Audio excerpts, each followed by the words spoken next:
E a gente vai misturar duas coisas agora, Guilherme Brahim e Isaac Carlos.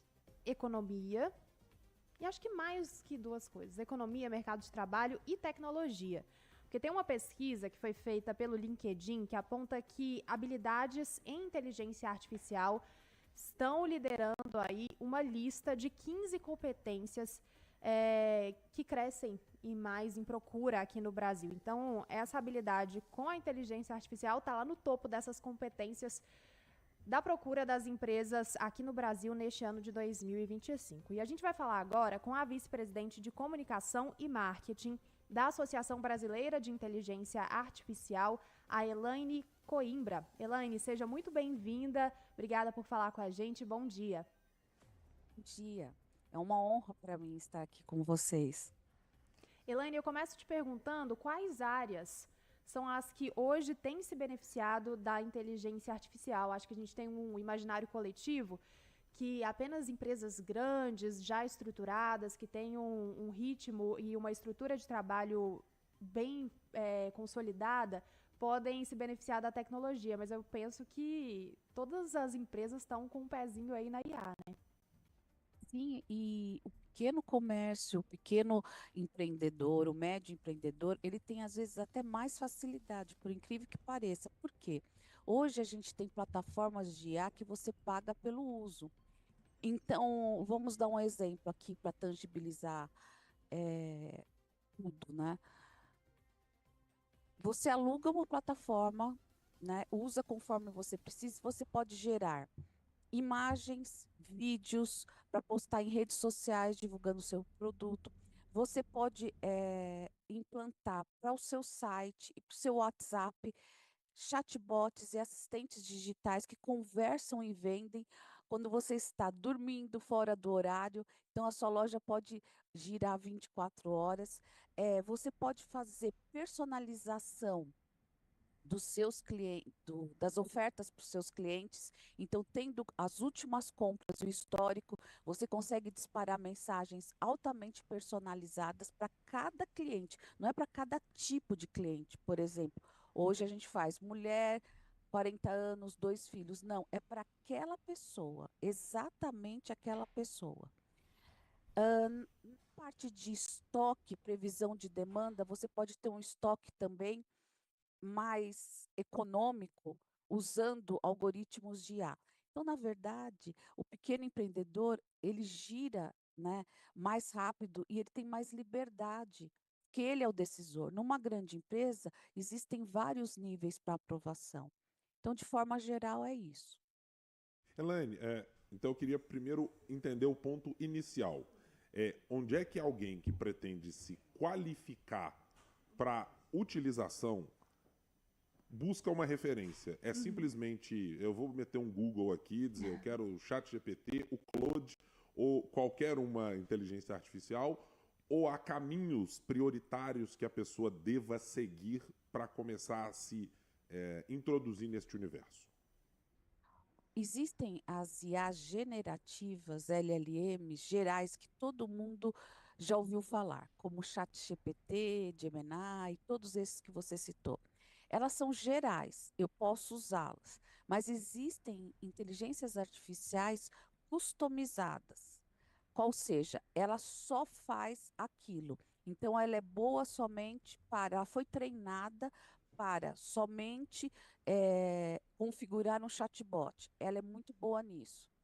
Outras que são muito boas em administração, em cuidar da sua empresa, todo o back-office da sua empresa.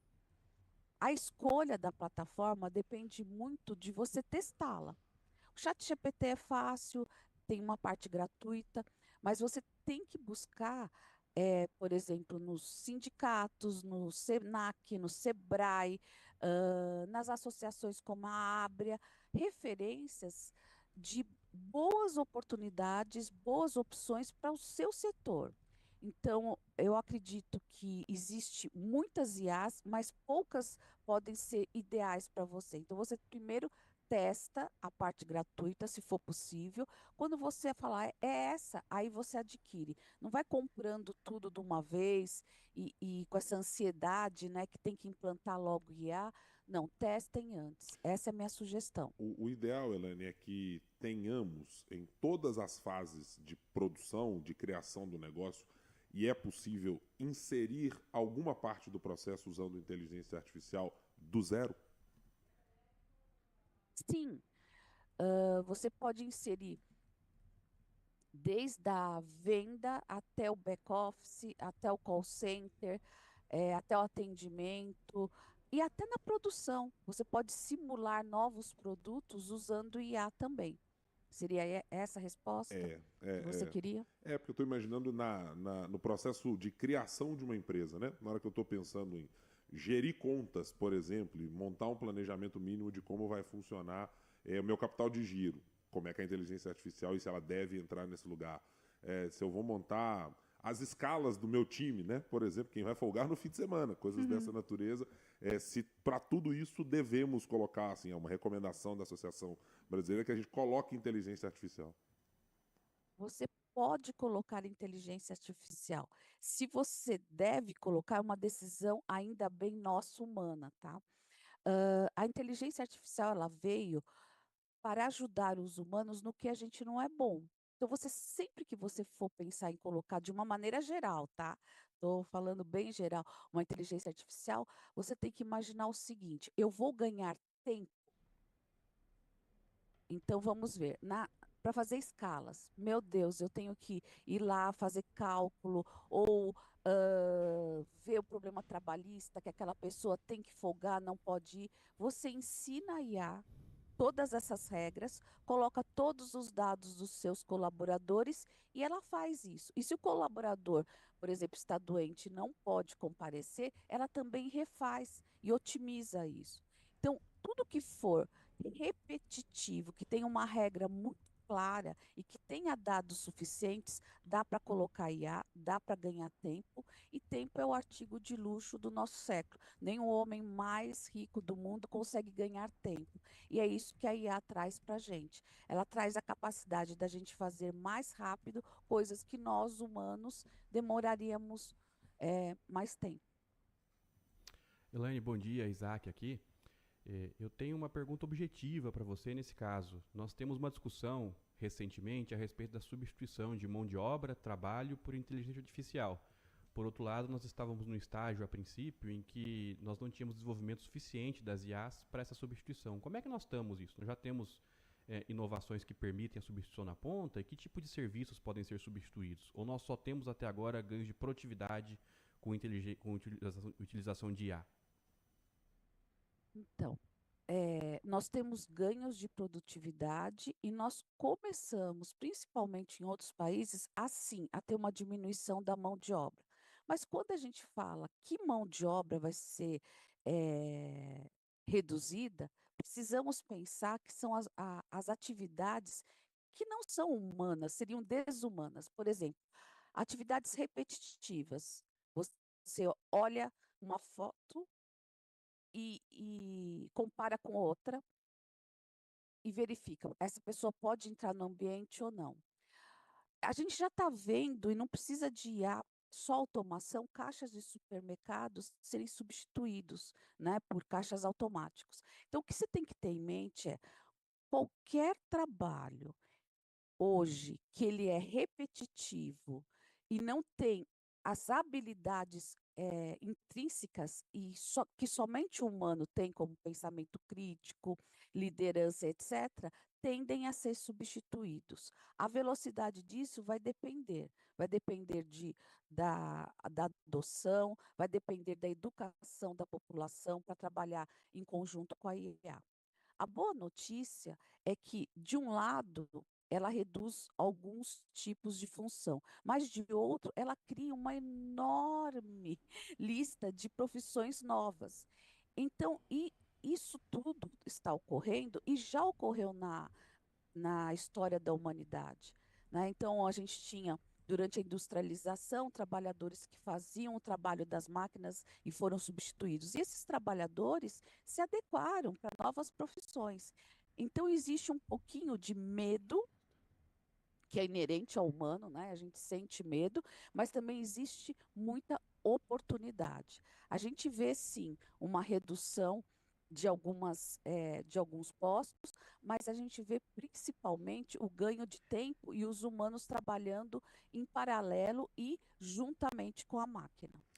Elaine, eu queria te perguntar sobre uma outra questão que tem a ver com a atuação da associação, que foi recentemente o lançamento de 2 comitês que vocês fizeram, do Comitê de Futuro do Trabalho e Educação. Aliás, a primeira pergunta é, eles são uma coisa só ou vocês estão separando os Futuro do Trabalho e Educação? E que tipo de discussão vocês estão trazendo para a mesa utilizando a inteligência artificial nesses 2 casos? Muito boa pergunta. O Comitê Educação e Futuro do Trabalho, porque a gente não vê isso de forma separada. Um alimenta o outro, eles são retroalimentados. Tem várias funções do comitê, mas a gente quer abrir discussões de como a educação é e será cada vez mais importante para o futuro do trabalho. E quando a gente fala de educação, lá a gente não discute só educação universitária, programador, cientista de dados. A gente fala da educação desde a criança até o idoso. A população inteira do Brasil e de todos os países, né, do nosso planeta terá que ser treinada em novas tecnologias. Hoje é IA. Amanhã a gente já está vivendo um super ciclo junto com a IA, que é do IoT, e outro que é da biotecnologia. A velocidade que o mundo está evoluindo em tecnologia está cada vez maior. Então, esse comitê, se eu for resumir as funções dele, seria, além de diretrizes, boas práticas, orientação, a gente busca falar de educação de uma forma, educação desde a infantil, discutir temas desde a educação infantil até a educação do idoso e também o futuro do trabalho nesse meio. Isso seria uma das funções do comitê.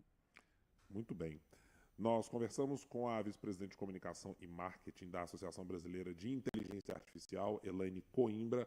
Muito obrigado, Elaine, e volte em outras oportunidades, porque eu estou particularmente curioso do que vai sair dessa discussão, desse comitê de vocês, assim, meio para a gente andar par e passo com as inovações e com as discussões que serão feitas. A gente espera ter vocês da associação em outras oportunidades conosco. Um ótimo dia, ótima sexta-feira.